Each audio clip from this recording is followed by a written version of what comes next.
Antes de empezar a explorar cómo podemos entender el valor de Bitcoin, vamos a echar un vistazo primero a la historia del dinero. ¿Qué es el dinero? El dinero es un fenómeno en cualquier sociedad que comercia. Es el activo más líquido en una economía. Los cigarrillos en una prisión es de lo que más se comercia y, por lo tanto, se convierte en dinero. Para ser considerado dinero, un bien tiene que tener las siguientes características. Divisibilidad. Se tiene que poder subdividir. Durabilidad. Tiene que persistir en el tiempo. Por ejemplo, la fruta no sería una buena forma de dinero. Reconocibilidad. Se tiene que poder reconocer que es auténtico y tiene valor de manera rápida. Portabilidad. Tiene que ser fácil de mover. Escasez. Tiene que ser resistente a la falsificación o a la inflación. Es decir, tiene que tener un ratio de stock to flow alto. Stock to flow ratio viene a ser algo como un ratio de existencias a flujo. En el pasado se probó de utilizar conchas marinas, sal y otros bienes como dinero. Pero la sociedad decidió utilizar metales porque encajaban mejor con los requerimientos que acabo de describir. De todos los metales se decidió utilizar el oro porque era el más escaso de todos, que es lo mismo que decir que es el que tenía el ratio de inflación más bajo o el stock to flow más alto. Vamos a hacer un pequeño paréntesis y hablar de escasez. La propiedad de escasez se atribuye a algo que no es fácil de encontrar o es difícil de obtener. Nick Szabo define escasez como un coste infalsificable.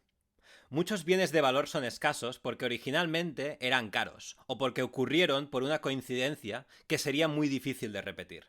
La sandalia perdida de Jesucristo, por ejemplo. Este coste es muy difícil de reproducir. En sus propias palabras, los metales preciosos tienen una escasez infalsificable, dado el coste de su creación. El oro, por ejemplo, es difícil de encontrar y es caro de extraer. Por lo tanto, es escaso. Una manera de medir la escasez es utilizando el ratio de stock to flow. El ratio de stock to flow mide las existencias de un bien en relación al flujo de creación de este bien, la producción anual de este bien. Las materias primas que son escasas tienen un ratio de stock to flow alto. Por ejemplo, el oro tiene unas existencias de 185.000 toneladas. Tiene un flujo de 3.000 toneladas anuales. Y por lo tanto tiene un ratio de stock to flow de 62, más o menos. La plata tiene unas existencias de 550.000 toneladas.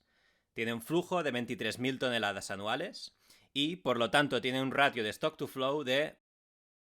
La sociedad decidió utilizar como dinero el oro, pero al oro le faltaba divisibilidad. Era difícil de subdividir por su ratio de valor a peso, era difícil de hacer pequeños pagos en oro. Reconocibilidad, era difícil de verificar la autenticidad y el valor en el momento de la transacción.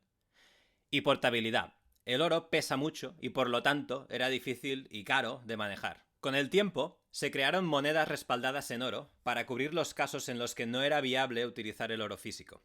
El oro físico lo manejaban los bancos y los bancos centrales, que a su vez imprimían dinero de papel que representaba el oro que tenían. Pero en algún momento las cosas empezaron a cambiar incluso más. Primero con el acuerdo de Bretton Woods en 1944.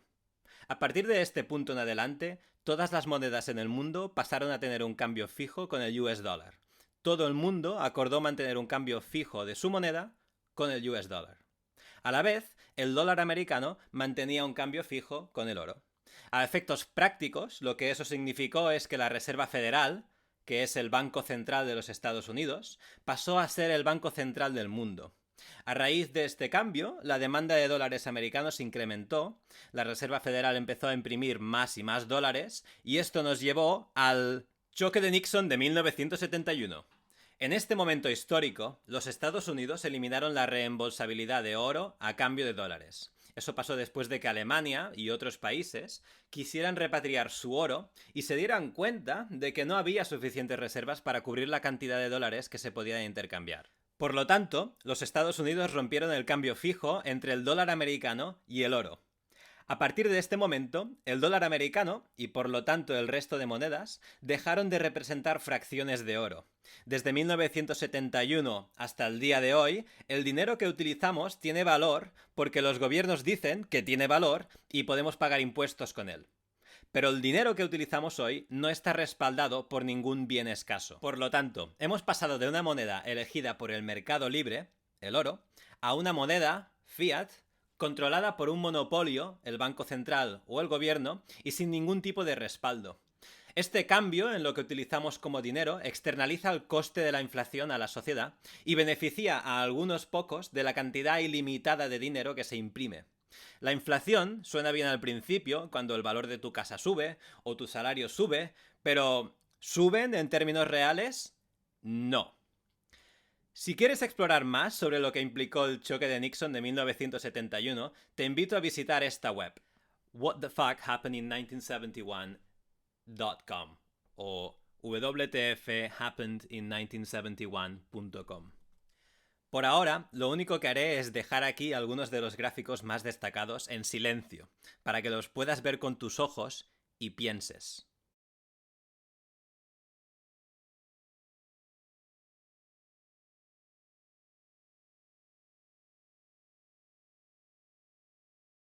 Espero que haya sido informativo. Imprimiendo e incrementando la cantidad de dinero disponible, hemos roto el medidor, el marco de referencia que la gente utilizaba para entender los cambios en los precios. Hoy en día, si los precios de las casas suben, no sabemos si es porque hay más demanda y menos oferta, o si es debido a que hay más dinero en circulación, lo que causa inflación y a la vez provoca que los precios de las casas suban.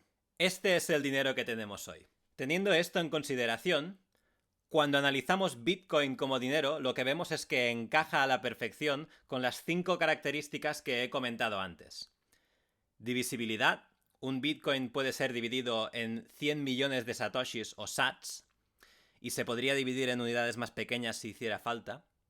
Portabilidad. Bitcoin es digital, lo que significa que es básicamente bits, ceros y unos, y se puede mover a la velocidad de la luz. Es difícil tener más portabilidad. Durabilidad. Bitcoin es un libro de entradas y salidas distribuido entre miles de nodos por todo el mundo. Esto hace que sea casi imposible de eliminar porque cada nodo tiene una copia de la blockchain. Reconocibilidad. No puedes falsificar Bitcoin. Si existe en la blockchain de Bitcoin, entonces es que existe, y si no está en la blockchain de Bitcoin, entonces es que no existe. Y escasez. Bitcoin es escaso porque requiere un montón de energía y capacidad computacional para producir, por lo tanto es difícil de obtener, y a la vez está limitado por el código a 21 millones de Bitcoin. Por lo tanto, Bitcoin cumple con las características para ser considerado dinero mejor que el oro, y tal y como hemos visto con anterioridad, históricamente, dejando de lado lo que pasó en el siglo XX, la sociedad tiende a elegir el bien más escaso como dinero. Interesante. ¿Cuáles serían algunas de las desventajas de tener Bitcoin como dinero? ¿Lo permitirían los gobiernos? Bueno, es un software descentralizado, lo que básicamente significa que no se puede apagar. Algunos gobiernos pueden prohibir los exchanges, pero hacer esto sería un incentivo para que otros países intentaran captar esta demanda. Por lo tanto, probablemente la mayoría de gobiernos lo van a permitir. ¿Es demasiado volátil? Para ir de valer cero a valer miles de billones de dólares, tiene que ser volátil, tendiendo a subir. La volatilidad debería de bajar a medida que la capitalización de mercado sube. Entonces, si tomamos a Bitcoin como dinero, ¿qué valor tiene cada Bitcoin? Puede tener tanto valor como sea necesario para satisfacer las necesidades de aquellos que lo utilizan con distintos propósitos, para pagos, como reserva de valor, etc. Por ejemplo, solamente el 5% del oro se utiliza para actividades industriales. El resto se usa como reserva de valor. Por lo tanto, el 95% del precio del oro está relacionado con el valor que la gente da al oro como reserva de valor.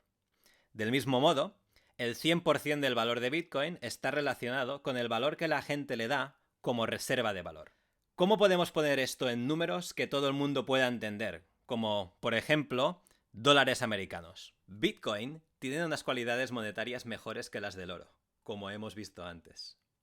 Considerando que tiene características monetarias, el valor de cada Bitcoin se puede valorar basándose en su escasez. Y la escasez se puede medir con el ratio de stock to flow, de la misma manera que se hace con el oro y la plata. Como sabéis de mi anterior vídeo, los halvings tienen un gran impacto en el número de Bitcoin en circulación, porque cada uno de estos eventos reduce el ratio de producción a la mitad. El flujo de creación se reduce a la mitad, por lo tanto el ratio de stock to flow sube. Desde el último halving, en mayo de 2020, el stock to flow de Bitcoin ha incrementado a 50, acercándose al stock to flow de oro a 62. El modelo de stock to flow para Bitcoin fue desarrollado por un individuo anónimo que utiliza el alias Plan B, @100 trillion USD en Twitter. Este individuo partió de la creencia que algunos tenían sobre el valor de Bitcoin y de su posible relación con su escasez. Lo que hizo fue poner los números en orden. El modelo original de Stock to Flow fue calculado utilizando la capitalización de mercado mensual de Bitcoin desde 2009. Representando estos números en un gráfico y calculando la regresión lineal, vio que había una correlación casi perfecta entre el ratio de Stock to Flow y la capitalización de mercado. Más exactamente, cuando el flujo de creación se reduce a la mitad, el stock to flow se dobla y la capitalización de mercado se multiplica por 10. Este modelo original de stock to flow preveía un precio de $55.000 para el ciclo que comenzó en mayo de 2020. $1 trillón de capitalización de mercado con 19 millones de Bitcoin. En una actualización más reciente, Plan B añadió la plata y el oro al cálculo de la regresión lineal para poder obtener un modelo que tuviese en cuenta distintos activos. En esta actualización, Plan B añadió que las narrativas sobre lo que es Bitcoin han cambiado con el tiempo. De considerarse una prueba de concepto, evolucionó a una forma de pago electrónica, de una forma de pago electrónica a oro digital y de oro digital a activo financiero. Estas transiciones ayudan a definir Bitcoin como un activo diferente en cada una de las fases de halving y ayudan también a comprender los resultados. Dibujando la línea de regresión a través del oro, la plata y las distintas fases de Bitcoin, podemos ver que la correlación es incluso más alta de lo que era con el modelo anterior de Stock to Flow. Utilizando este nuevo modelo, Stock to Flow Cross Asset, obtenemos una capitalización de mercado de $5,5 trillones para el ciclo que empezó en mayo de 2020 y termina en 2024. Esto equivale a $288.000 por Bitcoin durante este periodo. Resumen. Hemos visto la historia del dinero tratando de entender las características que los humanos han tratado de reunir a la hora de elegir la mejor forma de dinero. Hemos visto que Bitcoin mejora las cualidades que se encuentran normalmente en el dinero y que por lo tanto Bitcoin podría considerarse una forma de dinero. Utilizando los modelos de Stock to Flow de Plan B, hemos visto cómo el valor de cada Bitcoin se puede derivar de la escasez y cómo el valor cambia cuando los halvings causan una mayor escasez en las existencias de Bitcoin. El modelo original de Stock to Flow, utilizando solamente datos de Bitcoin, da un precio de $55.000 por Bitcoin en el ciclo de halving actual. Su modelo más reciente, el Stock to Flow Cross Asset, que también incluye el oro y la plata en el cálculo de la regresión lineal, da un valor por Bitcoin de $288.000 para el ciclo actual. Con suerte, esto ayuda a entender el valor actual de Bitcoin y los precios que se han visto con anterioridad. Como siempre, no os toméis esto al pie de la letra, sino como otro indicador a tener en cuenta.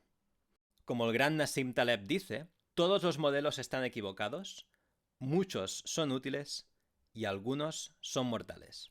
Si os ha gustado el contenido, no olvidéis de suscribiros. Hasta la próxima.